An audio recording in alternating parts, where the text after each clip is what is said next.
Moving on to prototype. As we know, a prototype is the first version of something from which future versions are based. In our case, the original idea of the app was very simple, and it didn't have many of the features that it includes now. However, it was a great opportunity for us to see what was missing and working on it. The initial idea of our app was a strong base which allowed us to explore more and come up with different how might we questions.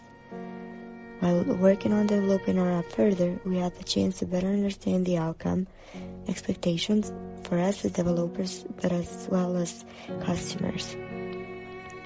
Using and implementing the design thinking process throughout our journey on developing this app was very helpful, since as we know there is no right absolute answer in design thinking, unlike math and scientific issues.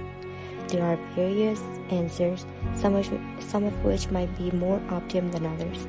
Indeed, design thinking is strongly associated with social science thinking, particularly understanding about challenges via evaluating context and stakeholders.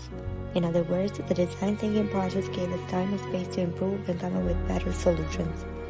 Some of the features that the original idea was missing were video calls. Users would have to register and create an account in order to log in. The option where people could apply as volunteers was missing, which is now one of our most useful tools. In other words, it was a very basic app, and with not so many features that could help people with visual impairments. When making the difference between the first option of the app, we can see that on the first app, there was no efficiency, no satisfaction, since even if the app as a whole would work, there were several functions missing, and as well as a lot of functions that would make the process of using and testing from the visual impaired people harder. Whereas the second option is more effective, easier to use. It has a simple step registration for both people that seek virtual assistance and volunteers, as well as both functions are user-friendly for people that use them.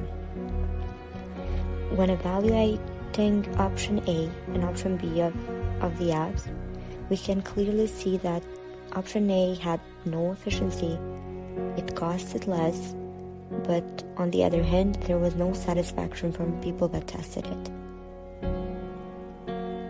Option B, on the other hand, has all three of the criteria: efficiency, cost, and satisfaction.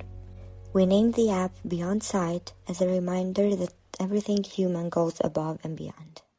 Created using Powtoon.